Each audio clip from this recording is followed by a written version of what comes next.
Dining টেবিলে plate চামচ সাজাতে সাজাতে ওয়াশরুমের দিকে আমি আর চোখে তাকালাম। সায়ন ভিতরে গিয়ে পানির কলটা ছেড়ে চুপচাপ দাঁড়িয়ে আছে। ও ভেবেছে কলে শব্দের আওয়াজে ওর ভিতরের অস্থিরতাটা ঢাকা পড়বে, কিন্তু ও জানে না ওর মনের প্রতিটা কম্পন আমি টের পাচ্ছি।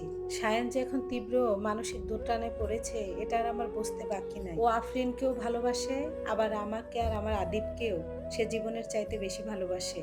এই ধরনের পুরুষদের মন মানসিকতা একদম অন্যরকম, যারা একসঙ্গে একাধিক ভালো বাবা, ভালো স্বামী, সংসারিক হতে চায়, আবার একই সাথে অন্য নারীর বুকে সাম্রাজ্য করতে চায়। সায়নের কাছে আমি আর আদিব হলাম ওর জীবনের মূল ভিত্তি, ওর আভিজাত্য এবং কি সামাজিক সম্মান। আর আফরিন, ও হয়তো সায়নের একচিলতে সস্তা রোমান্স, যাকে মনের মতো করে সাজিয়ে গোপন খাঁচায় বন্দি করে রেখেছে। ওয়াশরুম থেকে বের হয়ে সায়ন যখন এসে ডাইনিং টেবিলে বসলো, ওর চোখে মুখে তখন ভয়ের কালো ছায়া। ও মোবাইলটা একদম ডাইনিং টেবিলে উপর করে রাখলো, যেন কোনো নোটিফিকেশন আমার চোখের সামনে না পড়ে। ও সবচাইতে বেশি ভয় পাচ্ছে আফরিনকে নিয়ে। সায়নকে তরকারি বাটিটা এগিয়ে দিতে দিতে মনে মনে ভাবলাম, সায়ন, তোমার অতীত বর্তমান আমি সবই জানি। আফরিন মেয়েটার বাসা টাঙ্গাইল। টাঙ্গাইল কলেজে সহজ সরল আর অসম্ভব সুন্দরী একটা মেয়ে ছিল। 1 বছর আগে যখন সায়ন কাপড়ের ব্যবসার কথা বলে ওর পার্টনারের সঙ্গে অফিস ভিজিট করতে গিয়েছিল টাঙ্গাইল, তখনই একটা মেলায় আফরিনের সঙ্গে প্রথম দেখা ওর। আফরিনের মায়াবী চেহারা দেখে সায়নের ভিতরে পুরুষটা চাড়া দিয়েছিল। মাসের পর মাস টাঙ্গাইল গিয়ে দামি দামি গিফট আর মিথ্যা প্রতিশ্রুতি দিয়ে আফরিনকে প্রেমে জালে ফেলেও। আফরিনের ধার্মিক সহজ সরল বাবা মা যখন সায়নের মতো অচেনা শহরের ছেলের সাথে সম্পর্ক মেনে নেয়নি, তখন সায়ন আফরিনকে ফুসলিয়ে ঢাকায় নিয়ে আসে। কাজী অফিসে গোপনে বিয়ে করে ধানমন্ডির ওই ফ্ল্যাটে লুকিয়ে রাখে। আফরিন এই শহরে কাউকে চেনে না, সায়ন ছাড়া ওর কোনো আশ্রয় নাই। সায়নকেও অন্ধের মতো বিশ্বাস করে, নিজে সব মনে করে। আজ সায়নের হাত পা কাঁপার একটাই কারণ, কারণ সায়ন তো ভালো করেই জানে আমি একজন প্রতিষ্ঠিত ডক্টর, মানসিকভাবে খুবই শক্ত, নিজেকে কোনোভাবে সামলিয়ে নিব। কিন্তু আফরিন আফরিন যদি জানতে পারে সায়ন বিবাহিত, তার 6 বছর একটা বাচ্চা আছে, যাকে সে শেষ নিরাপদ স্থান ভেবেছে, আর সে একটা আস্ত প্রতারক, 4 মাসে অন্তঃসত্ত্বা মেয়েটা এটা কোনোভাবেই মেনে নিতে পারবে না। হয়তো কোনো ভুল সিদ্ধান্ত নিয়ে বসবে, যেটা সায়নের পক্ষে মেনে নেওয়া সম্ভব নয়। সায়ন এখন দুই সাইডে বাঁচানোর জন্য মরিয়া হয়ে উঠেছে। খাও সায়ন, এটা তো তোমার পছন্দের মাছ, আমি ঠান্ডা গলায় বললাম। সায়ন ভাতের প্লেটে হাত দিয়ে নাড়াচাড়া করছিল। গোল করে ভাতটা মুখে দিয়ে বলল, অনেক মজা হয়েছে। আচ্ছা, আপনার আদিব কি ঘুমিয়ে পড়েছে? হ্যাঁ, আজকে তো অনেক ক্লান্ত ছিল, তাই আগেই ঘুমিয়ে পড়েছে। আচ্ছা সায়ন, একটা কথা জিজ্ঞাসা করি? আমি ওর চোখের দিকে তাকালাম। ও চমকে উঠে আমার দিকে ঘুরে তাকালো, হাতটা ওর থেমে গিয়েছে। কি কথা? যে মানুষ দুই নৌকায় পা দিয়ে চলে, তাদের শেষ পরিণতি কি হয় বলতো? না মানে, তারা কি দুটো সংসারকে সমানভাবে ভালোবাসতে পারে, না শেষ পর্যন্ত দুটো নৌকোয় ডুবে যায়? আমি খুব স্বাভাবিক ভঙ্গিতে বললাম। সায়নের গলা দিয়ে ভাত নামছিল না। পানি দিয়ে সায়ন গিলে খেয়ে বলল, আমি ঠিক জানি না আফরা। যারা এমন করে হয়তোবা তারা পরিস্থিতি শিকার, আর যারা সত্যিকারে তার পরিবারকে ভালোবাসে তারা কখনোই তার পরিবারকে হারাতে চায় না। পরিস্থিতি শিকার না লোভের শিকার সায়ন? আমি আর কোনো কথা বাড়ালাম না। সায়ন খাবার শেষ করে সরাসরি টেবিল থেকে উঠে দাঁড়ালো, হাতে ফোনটা নিয়ে সরাসরি বারান্দায় গেল। আমি জানি এখনো আফরিনকে টেক্সট করবে, করে বলবে ডাক্তার ম্যাডামকে আর কোনো ফোন মেসেজ কিছু না দিতে। আমি তার সামনে একটু লজ্জায় পেয়েছিলাম। ও যতটুকু সম্ভব চেষ্টা করবে ডক্টর ম্যাডামের কাছ থেকে আফরিনকে আড়াল করতে। আমিও ডাইনিং টেবিল থেকে তাকিয়ে রইলাম সায়নের কাপুরুষের পিঠটার দিকে, আর মনে মনে হাসলাম। সায়ন, তুমি যতই আফরিনকে আমার কাছ থেকে আড়াল করার চেষ্টা করো, আমি ডক্টর ম্যাডাম, আফরিন আমার পেশেন্ট, কোনোভাবে আমার কাছ থেকে দূরে রাখতে পারবে না। কালকে সকালবেলায় আমি আইনের চালটা দিতে যাচ্ছি, তুমি তোমার দুই ভালোবাসা নিয়ে মাঝ সমুদ্রে ভাসবে। পরের দিন সকালবেলা ঘুম থেকে উঠে আবিদকে মার কাছে রেখে সরাসরি চলে গেলাম সুপ্রিম কোর্টে, সেই ফ্যামিলি লয়ারের কাছে, পারভেজ ভাই। আমার জীবনের অন্ধকার অধ্যায়টার আইনি পরামর্শ নেওয়ার জন্য পারভেজ ভাইয়ের আমার খুব দরকার ছিল। পারভেজ ভাই সায়নের ব্যাংক অ্যাকাউন্ট, আমাদের যৌথ ফ্ল্যাট, ধানমন্ডির ওই ফ্ল্যাটের ডকুমেন্টগুলো দেখে গম্ভীর হয়ে বললেন, আফরা, সায়ন যে কাজটা করেছে দণ্ডবিধি 494 ধারা অনুযায়ী শাস্তিযোগ্য অপরাধ।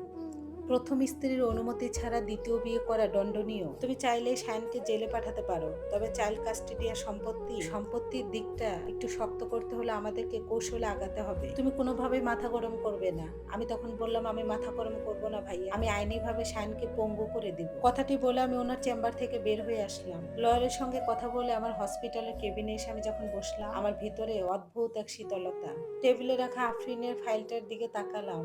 এই মেয়েটা সরলতাকে পুঁজি করে সায়ান খেলা খেলছে। এবার সায়ানের তাসের ঘর ভাঙার আসল চালটা চালার সময় এসেছে। মোবাইলটা হাতে নিলাম, আফরিনের নাম্বারে ডায়াল করলাম। 2বার রিং হতে ওই সেট থেকে ঠান্ডা একটা স্বর ভেসে আসলো। আসসালামু আলাইকুম ডক্টর ম্যাডাম, কোনো সমস্যা হয়েছে? আমি অত্যন্ত শান্ত গলায় বললাম, আফরিন, আমি ডক্টর নয়, একজন নারী হিসাবে আপনাকে একটা সত্য জানানোর জন্য ফোন করেছি। আপনি যাকে স্বামী ভাবছেন ওই সায়ানের প্রথম একটা স্ত্রী আছে। শুধু তাই নয়, ওনাদের সুখের সংসারে সুন্দর একটা 6 বছরের বাচ্চাও আছে। উনি আপনাকে ধোকা দিয়েছে। আফরিন আকাশ থেকে পড়লো, ওর গলা কাঁপতে শুরু করলো। ম্যাম, এটা আপনি কি বলছেন? অসম্ভব, শায়ন আমাকে খুব ভালোবাসে, ও এই কাজ কখনো করতেই পারে না। আপনি ভুল জেনেছেন ম্যাম। না, আমি ভুল জানিনি, শায়ন একটা আস্ত প্রতারক। আপনার সরলতার সুযোগ নিয়ে আপনার কাছ থেকে লুকিয়ে রেখেছে।